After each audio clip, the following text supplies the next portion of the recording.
아멘. 코로나19 사태가 장기화되고 있습니다.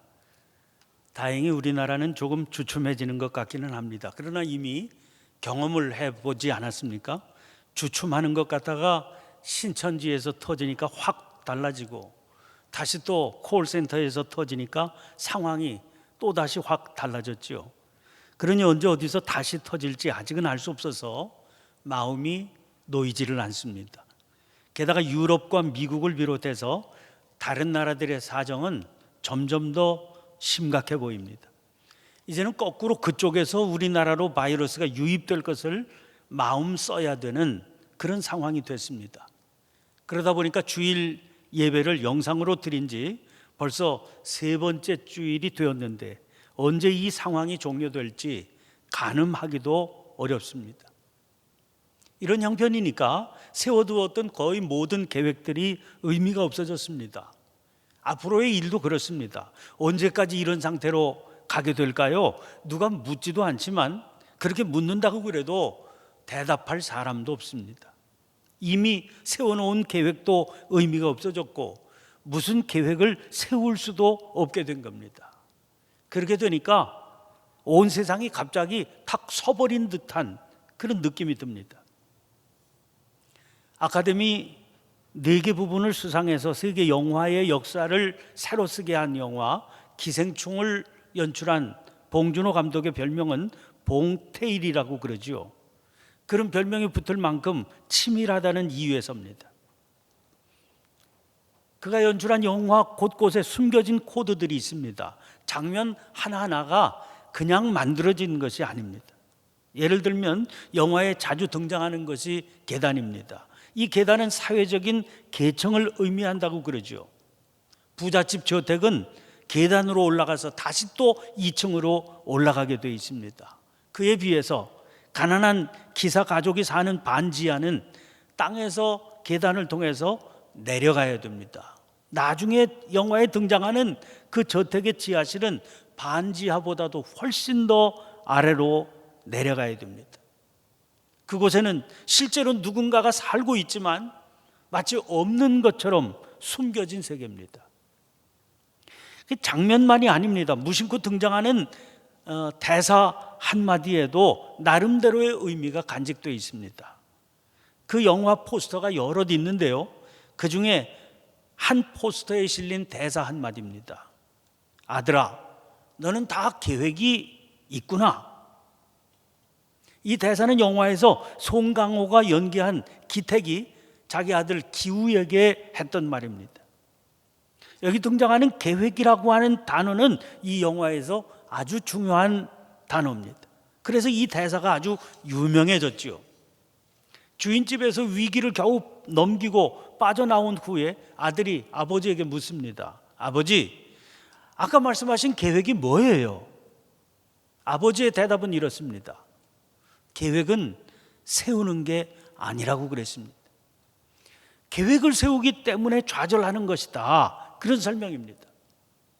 그러니까 계획은 불행을 가져오는 것이고 계획이 없으면 좌절할 일도 없고 불행할 일도 없다는 거지요. 계획이라고 하는 것이 실행 가능하다는 게 전제가 되어야 하는 법 아닙니까? 그러니 반지하에서 살아가는 백수 가장 그에게 무슨 계획이 있을 수 있겠습니까? 설사 무슨 계획을 세운다고 그래도 그 계획이라고 하는 것이 무슨 의미가 있을 수 있겠습니까? 그래서 여기 계획이라고 하는 말은 그들의 좌절과 절망을 한마디로 대변하고 농축해 놓은 단어가 되는 겁니다. 그러나 이 계획이라고 하는 측면에서 본다면 그들을 고용한 젊은 사장 동익에게 있어서도 마찬가지입니다. 그는 인디언 놀이를 좋아하는 어린 아들의 생일을 축하하기 위해서 캠핑을 떠납니다. 그런데 하필이면 그날 폭우가 쏟아지죠. 계획을 취소하고 부랴부랴 갑자기 집으로 돌아옵니다.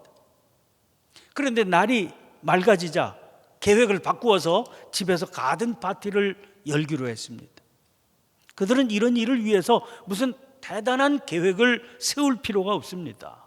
그렇게 즉흥적으로 일을 벌여도 금방 대단한 파티가 벌어집니다. 그것이 그들이 사는 세계, 그들의 계층입니다. 그러나 그 파티 자리가 자기의 죽음으로 끝나게 될 줄을 몰랐습니다. 아무리 대단한 부자라 할지라도 인간의 이 한계를 뛰어넘지 못하는 겁니다. 저는 이 영화가 계획이라고 하는 단어를 통해서 모든 인간의 공통적인 한계를 일깨워 주는구나, 그런 생각을 했습니다. 모든 것을 거침없이 다 할 수 있는 것 같아도 인간은 이런 한계를 지닌 존재입니다. 무슨 계획을 세울 수야 있겠죠. 그러나 그 계획이 과연 계획한 대로 이루어질지는 아무도 알 수 없습니다. 그것이 우리들의 능력의 한계입니다.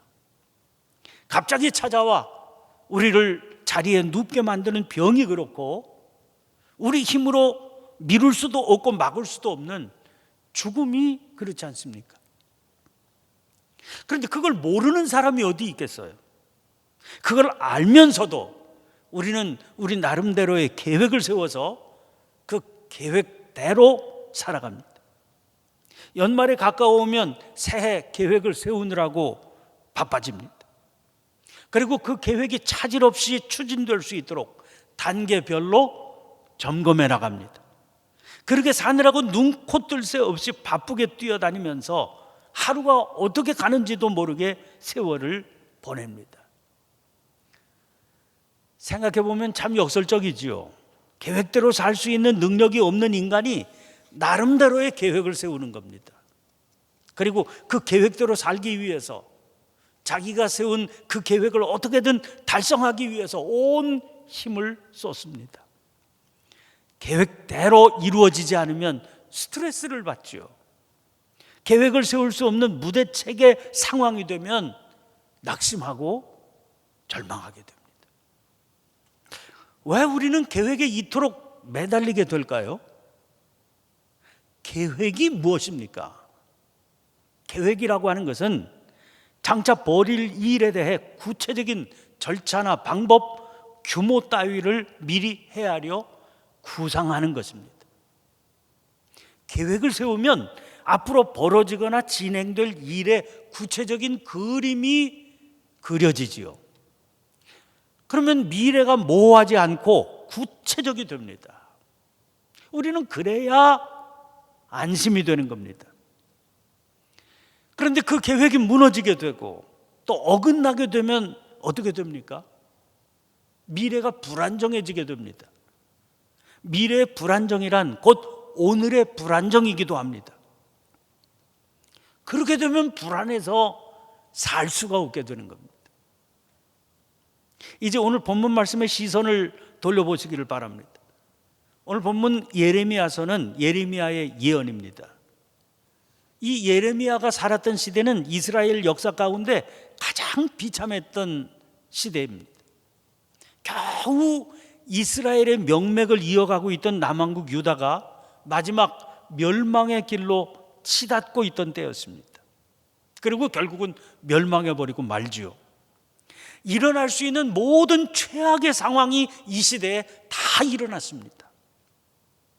겉으로 보이는 어려움은 주변 강대국들의 세력 교체로 인한 것이었습니다.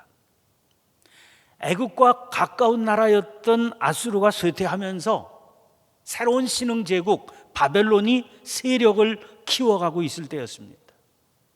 결국 주전 605년 아수르는 이 바벨론에 의해서 멸망당하고 말았습니다.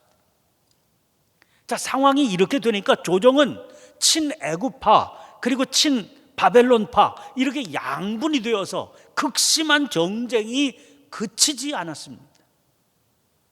예레미야가 하나님의 부름을 받아 선지자의 삶을 시작한 것은 요시야 왕 13년, 그러니까 주전 626년의 일입니다. 그는 예루살렘 북쪽으로 한 5km 정도 떨어진 아나돗이라고 하는 곳에 제사장 hil기야의 아들로 태어났습니다. 그의 이름 예레미야는 이름의 야후, 여호와께서 높이신다, 혹은 여호와께서 기초를 놓으신다, 이런 뜻을 가지고 있습니다. 그가 활동을 시작했던 시기의 왕 요시아는 패역한 것으로 이름났던 왕 므낫세가 온통 더럽혀 놓은 나라를 새롭게 만들었던 왕이었습니다. 그러나 안타깝게도 무기또에서 애국과 전투를 벌이던 중 전사하고 맙니다.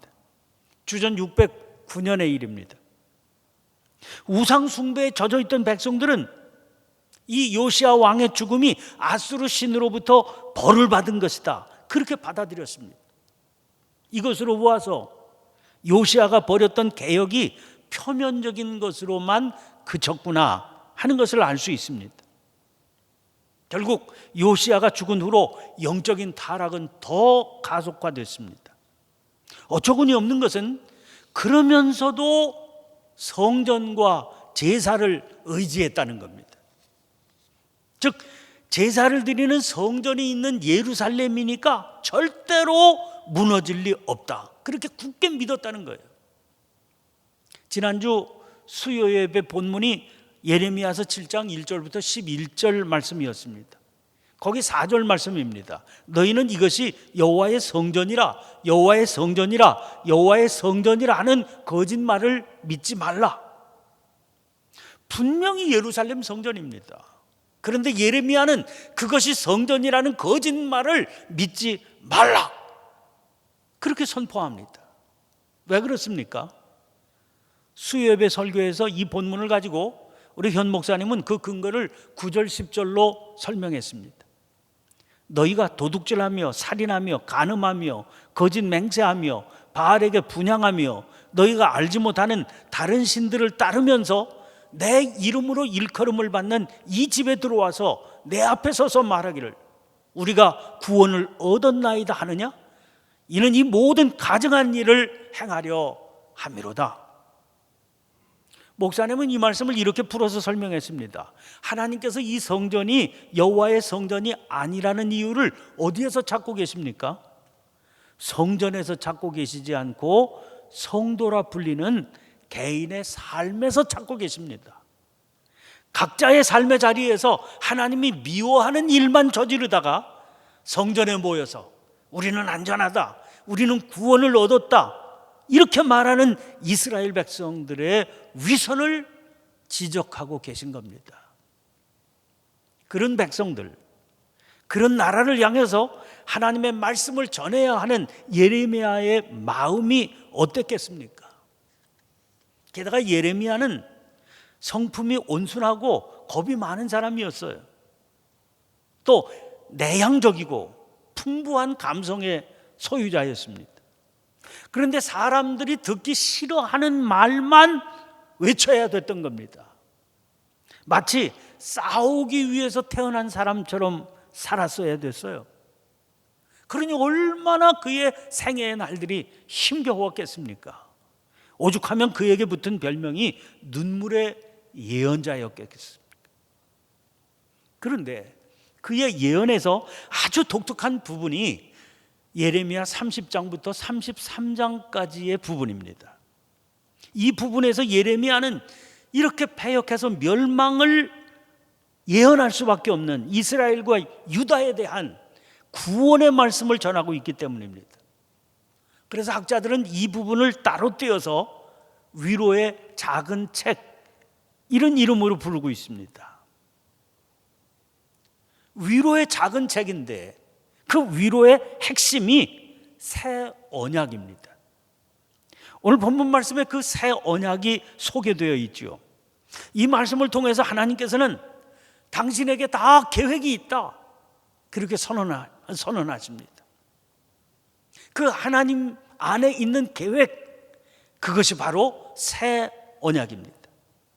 오늘 본문 31절입니다.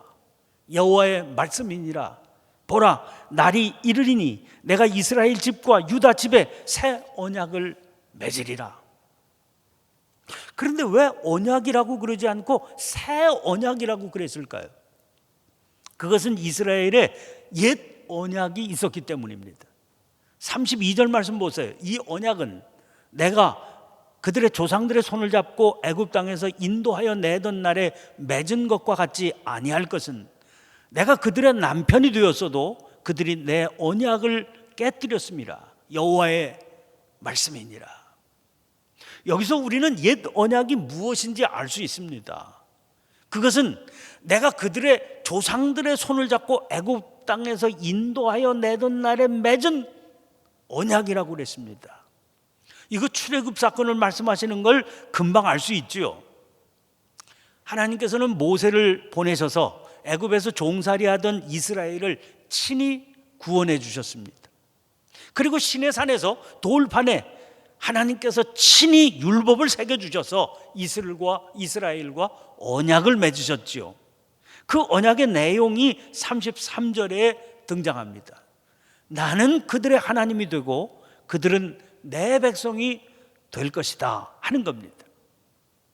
이 율법을 지킴으로 하나님은 이스라엘의 하나님이 되십니다. 이스라엘은 그의 백성이 되는 겁니다. 그런데 이 언약이 어떻게 되었다고 그랬습니까? 32절 말씀 다시 보세요. 내가 그들의 남편이 되었어도 그들이 내 언약을 깨뜨렸음이라. 이 말씀을 보면 우리는 금방 호세아 선지자의 삶이 떠오릅니다. 그에게는 고멜이라고 하는 아내가 있었는데 이 고멜이 남편을 버리고 다른 남자를 찾아 떠났습니다. 그런데 하나님께서 호세아에게 고멜을 찾아와라 그렇게 명하십니다. 호세아서 3장 1절부터 3절 말씀입니다. 여호와께서 내게 이르시되 이스라엘 자손이 다른 신을 섬기고 건포도 과자를 즐길지라도 여호와가 그들을 사랑하나니 너는 또 가서 타인의 사랑을 받아 음녀가 된 그 여자를 사랑하라 하시기로 내가 은 15개와 보리 한 호멜 반으로 나를 위하여 그를 사고 그에게 이르기를 너는 많은 날 동안 나와 함께 지내고 음행하지 말며 다른 남자를 따르지 말라. 나도 내게 그리하리라 하였노라.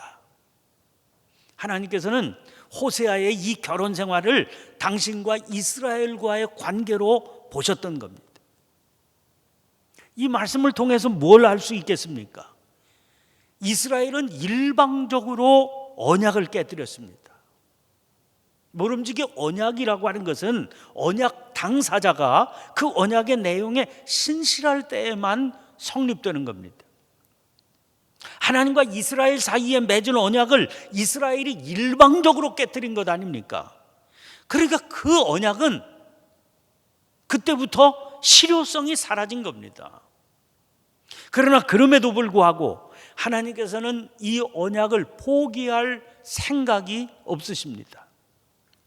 그래서 제시하시는 것이 새 언약입니다. 그러므로 새 언약의 핵심은 용서입니다. 오늘 본문 34절 하반절입니다. 내가 그들의 악행을 사하고 다시는 그 죄를 기억하지 아니하리라. 여호와의 말씀이니라. 시편 103편 12절 말씀도 보시기를 바랍니다. 동이 서에서 먼 것 같이 우리의 죄과를 우리에게서 멀리 옮기셨으며, 여러분 동이 서에서 먼 것 같이라고 그러셨죠. 동서남북 아닙니까? 그럼 왜 하필 남과 북이 아닌 동과 서겠습니까? 여러분 남에는 남극이 있고요, 북에는 북극이 있습니다. 거리가 멀기는 하겠지만 끝이 있는 게 남과 북인 겁니다. 그러나 서극, 동극 이런 말은 없어요. 서쪽에서 동쪽을 향해서 날아간다고 생각해 보세요. 아무리 먼 거리를 아무리 오래 날아간다 할지라도 여전히 동쪽은 동쪽일 뿐입니다. 그러므로 동에서 서까지의 거리는 절대로 만날 수 없는 거리, 즉 영원입니다. 그런데 그 거리만큼 우리의 죄과를 우리에게서 멀리 옮겨버리셨다는 겁니다. 이사야서 43장 25절입니다. 나는 나를 위하여 내 허물을 도말하는 자니 네 죄를 기억하지 아니하리라. 도말이라고 하는 말은 진흙도 바를 말, 그러니까 진흙을 발라서 가린다, 그런 말입니다. 요즘 같으면 페인트를 발라서 가린다, 이런 말이 될 겁니다. 하나님께서 아예 페인트를 발라서 지워버려서 우리에게 무슨 허물이 있었는지 기억조차 할 수 없게 하시겠다, 그런 말입니다. 하나님과 우리와의 관계를 깨뜨리는 것은 죄 때문입니다. 이사야서 59장 1절 2절입니다. 여호와의 손이 짧아 구원하지 못하심도 아니요 귀가 둔하여 듣지 못하심도 아니라 오직 너희 죄악이 너희와 너희 하나님 사이를 갈라놓았고 너희 죄가 그의 얼굴을 가리어서 너희에게서 듣지 않으시게 함이니라. 그런데 새 언약을 통해서 그 죄가 사라졌습니다. 도말라졌습니다. 당연히 갈라졌던 관계는 회복될 수밖에 없겠지요. 하나님과 이스라엘 사이에는 말할 수 없는 신뢰에서 흘러나오는 친밀함만 가득합니다. 요한일서 3장 1절 상반절입니다. 보라, 하나님께서 어떠한 사랑을 우리에게 베푸사 하나님의 자녀라 일컬음을 받게 하셨는가, 우리가 그러하도다. 이 부분을 세번역 성경은 이렇게 옮기고 있습니다. 아버지께서 우리에게 얼마나 큰 사랑을 베푸셨는지를 생각해 보십시오. 하나님께서 우리를 자기의 자녀라 일컬어 주셨으니 우리는 하나님의 자녀입니다. 여러 차례 말씀드린 바 있습니다만은 저는 믿지 않는 집에서 태어났거든요. 하나님을 알지 못하고 살았습니다. 하나님과 저는 아무런 관계도 없었습니다. 그러던 어느 날 우연히, 정말로 우연히 교회에 나가게 됐습니다. 고등학교 1학년 때니까 아직 어렸을 때기는 하지만 그래도 나름대로 인생에 대한 고민도 많고 의문과 회의도 컸을 때입니다. 처음 나갔던 예배의 자리가 69년 5월 둘째 주일 어버이 주일 때입니다. 그때 무슨 말씀을 들었는지는 잘 모르겠습니다. 그러나 포근히 안아주시던 그 감촉이 아직도 저에게 남아 있습니다. 그리고 시간이 흐르면서 점점 더 확실히 깨닫게 됐습니다. 하나님은요, 다 계획이 있으셨더라고요. 진짜로 처음 교회에 나갔던 것은 아주 어린 시절 유치부 때였거든요. 옆집 친구의 전도를 받고 몇 주일 따라다닌 적이 있습니다. 그러다 갑자기 이사를 하게 됐습니다. 유치부 선생님이 그때 손가락을 걸고 이사를 가게 되더라도 거기서 교회를 계속 다니겠다고 당신하고 약속을 하자고 그랬어요. 제가 그 약속 지키려고 했는데 저는 그때 너무 어렸습니다. 집이 내수동이었는데 주일날 교회 갔는데, 그 동네 교회 갔는데 아무도 들어가자 그러는 사람이 없었습니다. 그래서 그걸로 제 첫 교회 생활이 끝이 났습니다. 뒤늦게 생각을 해보는 겁니다. 그 유치부 어린 시절에 계속 교회를 다녔으면 어떻게 되었을까요? 나중에 들었던 생각인데 그 유치부 때부터 어느 교회인가 다녀서 계속 교회를 다녔으면 목사가 되지는 않았을 것 같은 그런 생각이 들었습니다. 그런데 자기 진로에 대해서 고민을 하던 나이, 고등학생 때 맞추어서 다시 교회 생활이 시작됐습니다. 그 나이쯤, 그때쯤 되었으니까 자녀로 받아주시는 그 포근함도 느낄 수 있었겠죠. 그래서 저는 고백하게 돼요. 하나님은 다 계획이 있으셨구나. 그렇다면 묻게 됩니다. 하나님은 다 계획이 있으시다니, 그렇다면 이스라엘은 어떻게 살아도 아무런 책임도 없는 것 아닙니까? 하나님께서 다 계획을 갖고 계시는데. 아까 예레미야가 고발하는 이스라엘 문제에 지적해 드린 바 있습니다. 영적으로 타락한 삶을 살면서도요, 그들은 성전을 그리고 제사를 굳게 의지했다는 거예요.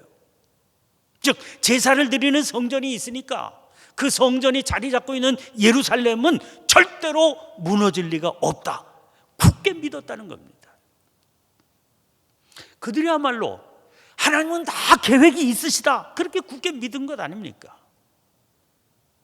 그런데 그렇지가 않습니다.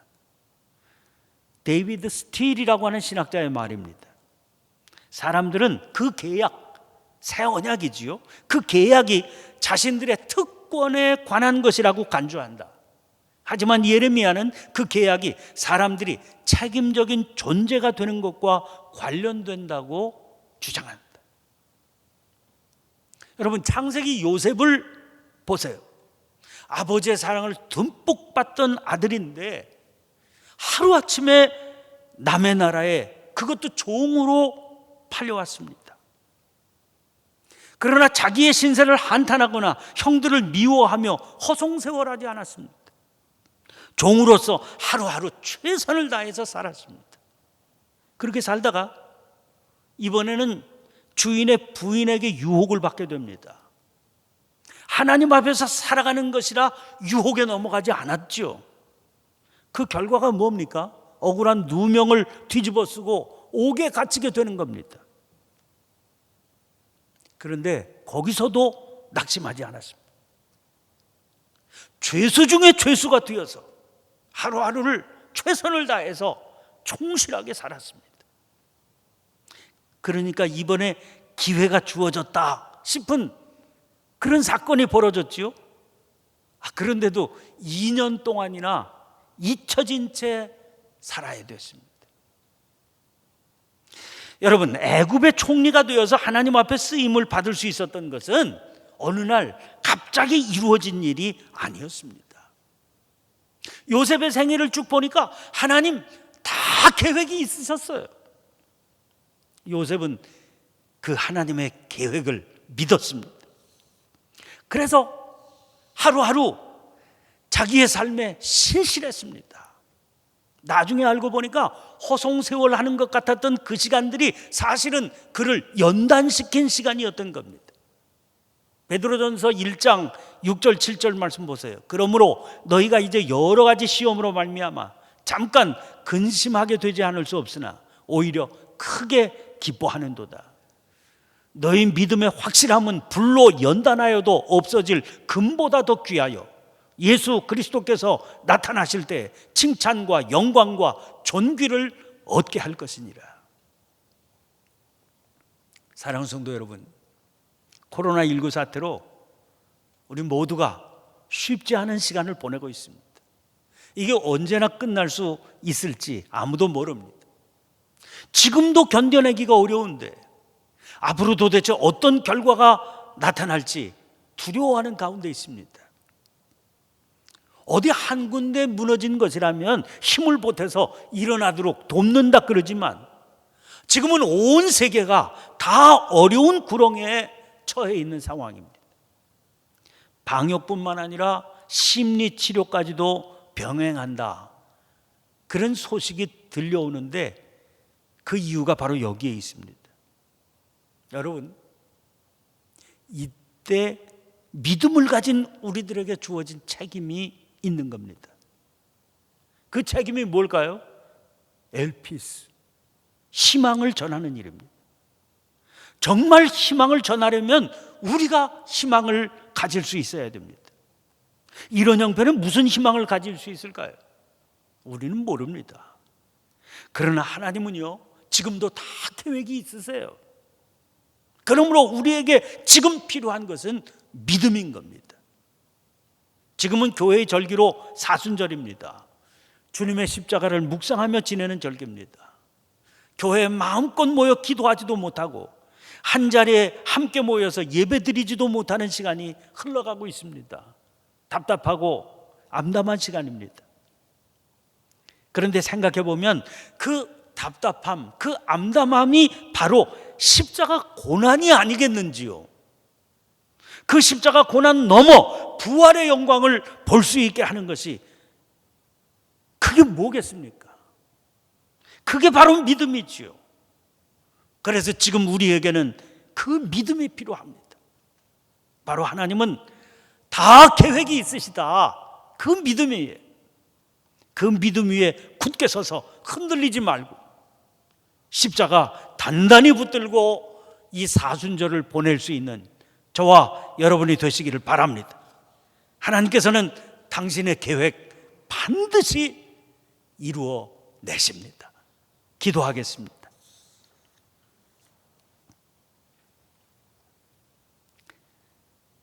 사랑의 하나님, 어둠 속에서도 믿음으로 빛을 보게 해 주시옵소서. 그 빛 때문에 저희로 찬양하게 해 주옵소서.